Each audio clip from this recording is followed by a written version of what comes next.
Hi, so in this video I'm going to be analyzing one of my favorite tracks because I think that's really useful to analyze the music that you really like, to see what happens in it. Pick it apart, like take it apart and see how it works and put it back together again. Okay, so Aphex Twin, Cornish Acid. I love this track. Let's have a listen to it.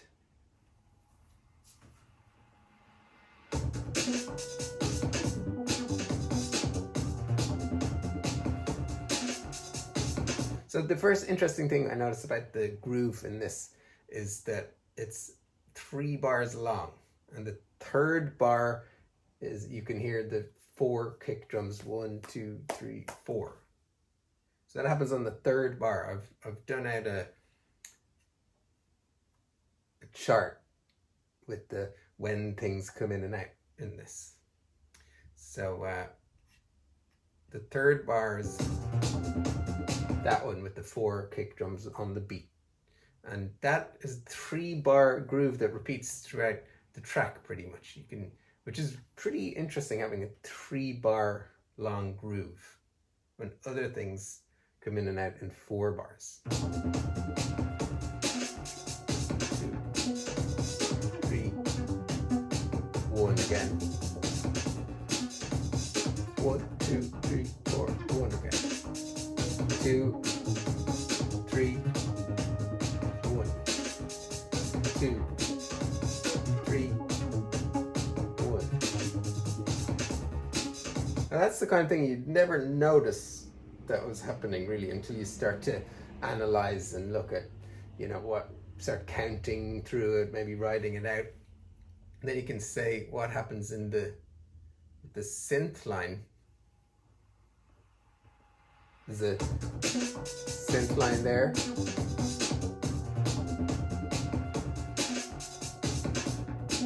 Which is 4 bars long.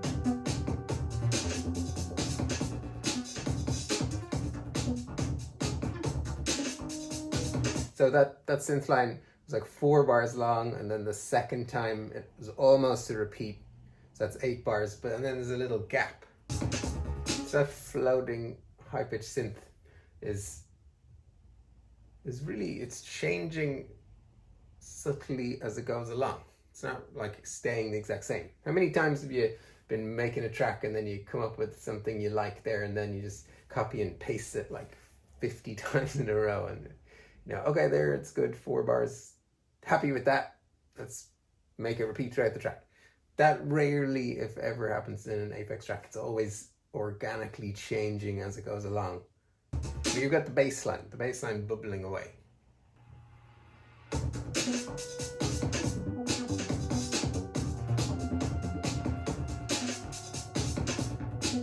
The bass line's going with the beats. The bass line and the beats is the groove together in the 3 bars. And the bass line does change as well as it goes along. The filters.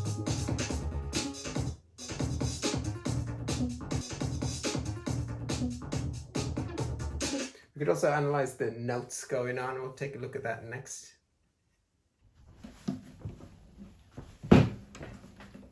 So I'm figuring out the bass notes now.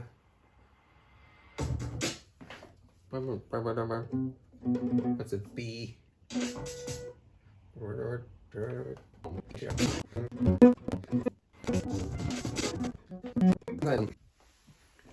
Okay, so I'm sort of getting the bass line now. Something like just getting the rough notes.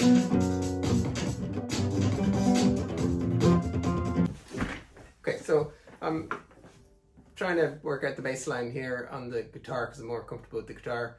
You might be more comfortable on the keyboard, so you work it on the keyboard, but it's good ear training doing this. And amazingly, even though I've listened to this track, I don't know, 100 times, I've never worked out the bass line, the chord sequence of it before. And typically with an Aphex track, it's just, the more you work out, the more surprising it is. It's like all this hidden detail in there. You just hear the bass line bubbling away and it sounds good, but when you work out what it's doing, it's moving all over the place in a really strange way. So I've spent like the last 15 minutes or so just working out the first maybe 25 bars of the bass line. Hopefully it starts repeating after that. It's quite a strange pattern.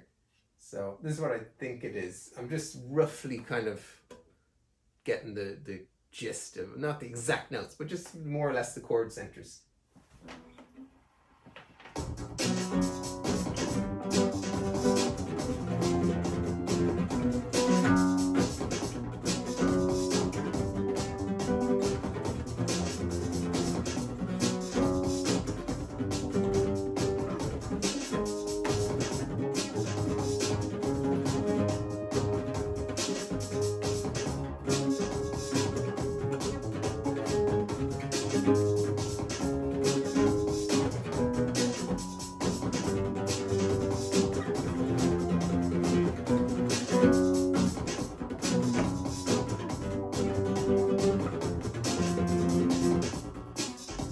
Okay, so what I've got is that it goes from a bar of B, what I call a B power chord, and then to G, and then to F.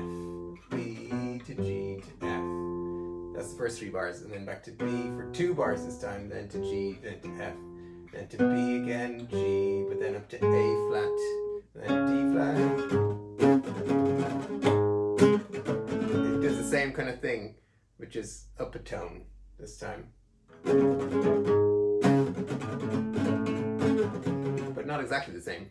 And then it goes D flat, and then it stays on the D flat, then drops back to B.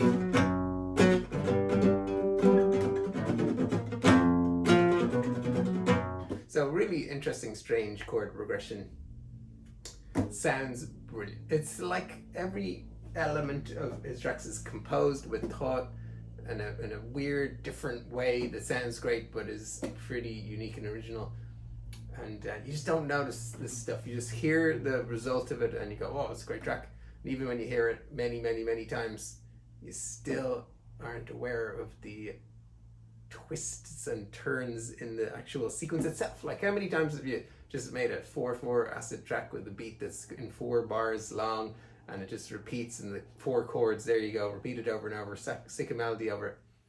And you're not getting these interesting results like this track, because when you take this track apart, it has familiar sounds, acidy bass line, you know, bass drums, snare, hi-hats, and a synth line, but wow, it's just so different when you really work out what is going on in it.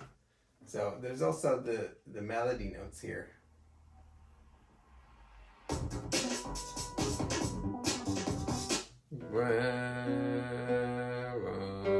So B and then G, major third going down there. Kind of following the chords, actually. That's what I think the chord centers are. B, and then B to G. So the melody is just following that.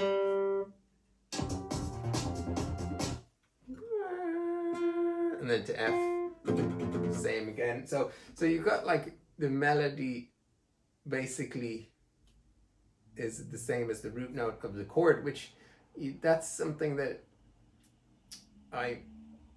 you don't normally make the melody note just repeat the root note of the chord, because it's not that interesting. But in this case it works perfectly well, because it's very weird chord jumps. Another example of a song where the melody follows the root notes is Sitting on the Dock of the Bay.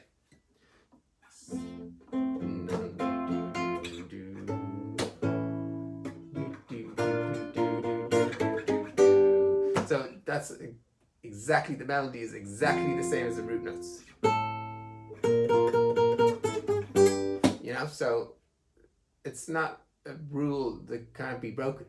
When the chord sequence is very interesting, then the melody can just copy the root notes, because you're getting all the interest from the weird jumps, you know. But it might be too complicated if you start doing a weird melody on top of the weird bass line, you know. So this is an element of balance in it, where you got to get that balance right. This hits the balance because, you know, the rhythm is a groove, but it just changes in 3 bars, which is kind of weird. And then you got the bass line bubbling away with this weird chord sequence, and then the melody just simply echoing the root note movement.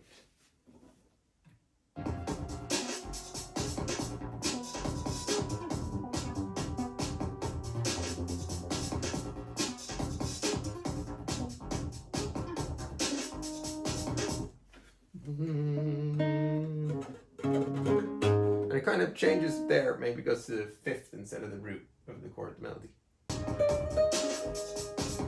So we heard the melody there go. So very simple intervals. Dun, dun, dun.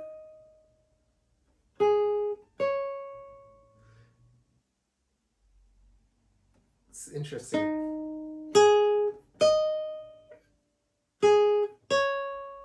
These melodies, that's really Aphex-y thing to do. It doesn't really sound that good on its own. Really, the melody of this song is only, it sounds good in the context with the bass and the beats.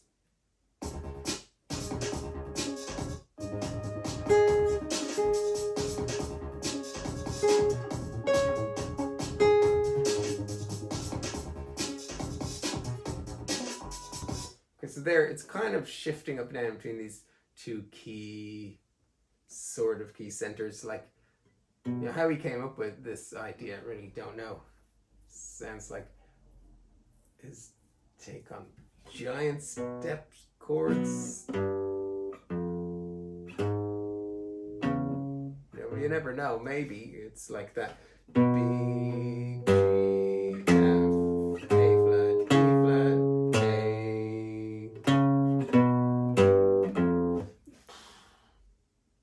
Pretty mind-blowing stuff. So really, you only got like 25 bars in, like 40 seconds into the tune. Got a rough idea of the chords and the beats, and mind pretty blown already. So I'm going to leave it there with this one.